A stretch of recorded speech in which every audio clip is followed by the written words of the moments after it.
Josh Green here for Tungsten Tales. Delighted to be joined by Mark McGeeney. Not for the first time this week. We had one crack at this before, but we're having another go now. Mark, you're looking extremely well, as I've said before this week. You're looking absolutely brilliant shape. Just how are you feeling? Yeah, I'm feeling okay. I had a few health problems with the amount of weight loss I've done, but I'm getting back to health now, and I feel a lot better. And we've seen over sort of lockdown and the last 12 months or so, lots of players have been on health kicks and trying to lose weight and get themselves in better shape. You've joined that brigade and you're looking a lot better for it. I mean, where did the sort of decision come from to lose some weight? I think it was after the Ali Pali 2019 or 2000 would have been 20 championships. I saw myself on TV and I thought I really do need to lose some weight. And that was the time I actually decided that I'm going to do it. I've been putting it off for years. Every year I think, I'm going to lose weight, but I never got round to it. But this time I thought, no, I'm actually going to do it. And yeah, I've done it. So since then I lost nearly 7 stone. Yeah. That's it. Honestly, that is an incredible achievement. You've got to be really proud of yourself. But did it come from a personal decision as well, rather than just a darts decision? Just to make your life and improve your life as a whole, I guess. Well, yeah, I mean, it came from, I think a little bit of both, really. I needed to lose weight because I was noticed I was getting really unhealthy and my knees were starting to go on me because of all the weight I had on me. But then from a dieting point of view, you look at Steve Beaton, for example, who's, for me, the perfect example. He's been playing darts for 30, 40 years now, and he still looks trim, he keeps himself in shape, and he can go on for another 20 years, 30 years, it's up to him. But that's what happens when you keep yourself in shape. So, yeah, he's a big inspiration to me. I'm talking to Steve Beaton. He was the man you played at the UK Open not so long ago, and it was a big win for you, a win on TV, well, in a TV tournament anyway. And we said before, a couple of days ago, the form maybe hasn't been there in 2021, but that is a big win, isn't it? That was a huge win for me. I mean, it wasn't a great game of darts you'll ever see in your life, but I'll take a win anywhere I can get it. And Steve outplayed me that day, and I was lucky to get the win. But like I said, at this level, you'll take any sort of win. Do you think that sort of reflects the form as well? We say it's not been there, but if you're getting the wins, it's a confidence boost, and I'm sure confidence is something that is a very big factor in anybody's game. Oh, I mean, confidence is the key to everything, really. My confidence, my form hasn't been good this season. I've lost a lot of matches this season. So I have dented my confidence quite a lot. I was lucky to keep my tour card because Harry Ward pulled out. He gave the tour, and I was in 65th. Then I went to 64th when he pulled. So I was lucky to keep my tour card. But the confidence is going to get back there. I'm going to tweak a few things in my game. I've already changed my flights, gone to standard flights, and I'm working out in the practice board, and it's getting there. It's slowly but surely getting there. You talk about the tour card situation. I mean, were you half preparing for Q School and things like that, thinking that you're going to have to go back and slog it out with the 700 or so players that turn up at Q School? I wasn't half preparing. I was fully preparing. I really did think I was going back to Q School, but I was prepared for that. And that's what I've been working on, and seeing if I can get the form.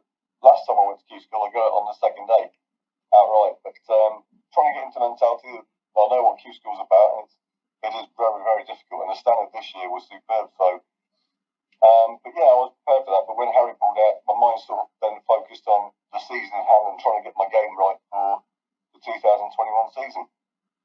Mm-hmm. And you talk about sort of changing your flights and your setup as such. Is there much you've had to change with the weight loss in terms of balance and things like that? You obviously mentioned the flights already. Yeah, I mean, the one thing I didn't realise with the weight loss, and I didn't even think about it, to be honest with you, is that my fingers have shrunk. And I can't grip the dart the way I used to.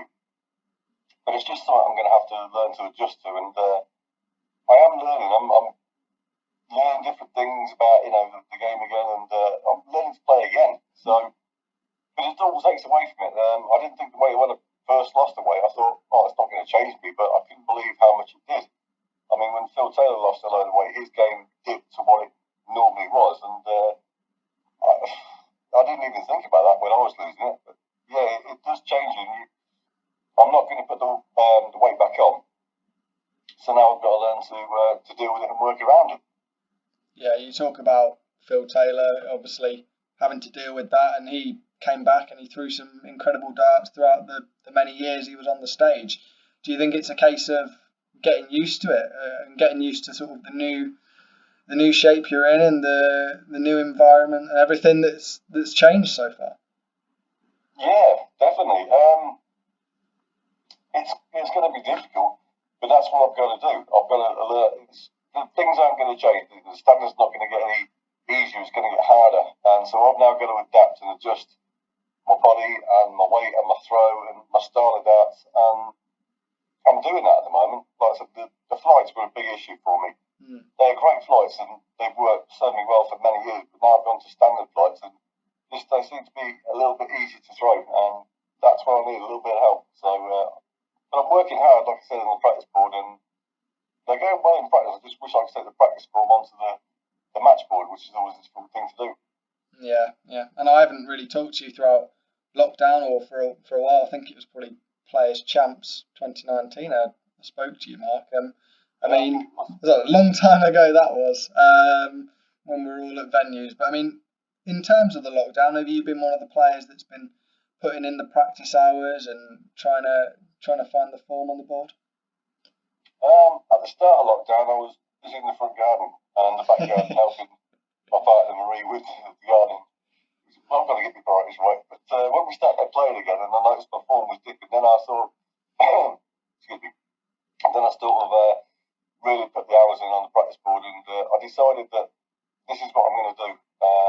I was losing the weight, so now I've really got to adjust to that, and I'm knocking it about probably 2-3 hours a night every day, working, coming home, doing my exercise, then getting on the practice board, and I said I'm really now putting the hours in. That's very, very good to hear. I mean, we need to talk about the season so far. As I mentioned previously, it's not been the results you would have wanted, but I mean, it's going to take a while for everything to sort of fit into place, I guess, like a puzzle. And I think that's what you've got to work towards, and the Pro Tour's the perfect opportunity to do that. It is the perfect opportunity because the Pro Tour, everything is set up perfectly. The PDC officials and the entire PDC do a great job. So I've always said the only thing you haven't got at the PDC is excuses. If you lose, you've been beaten by the better man on that time.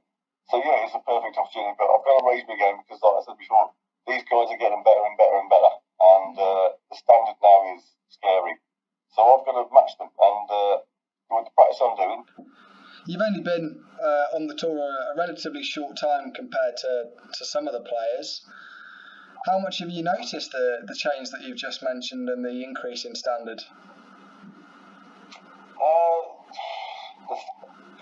There's been never such thing. Every game in the PDC is a difficult game, but now it seems that everyone, whether it's people who've just come in from the Q school or players that have been out there for years, everyone's hitting some plus averages all the time now, and the standard is you make one mistake in a game, you finish, that's the end of the game, and it is really difficult. But this is the PDC, you don't expect anything different, really. The best players in the world play here. Yeah, 100%. And talking of the best players in the world, I'm sure the World Championship will be a big aim for you. You didn't qualify, unfortunately, in the previous World Championship, the 21 World Championship as it was. But I'm sure 2022 is the big aim, to be back on the Ali Pali stage, hopefully, with fans. Well, hopefully with fans, yeah. I mean, that's always going to be the aim, I think, for any dart, but you want to get to the Ali Pali, the World Championship, because there's no better venue. I was lucky enough to play there in 2019, and the atmosphere there with the fans and that was absolutely amazing. And I don't know, I watched it on TV this year. I wish I would have loved to have qualified, but it just seemed a little flat with no fans there. And it was, I felt sorry for the players up there because that's what drives the players. I don't think the fans actually realise how important they are to us players. We need them there and we love them there. They create the atmosphere. Yeah, they 100% do. And am I right in saying the World Championship is the big aim? We know it's so top heavy, the money in terms of the World Championship. If you get there, that is probably the big opportunity to save the tour card, and another 2 years getting used to everything.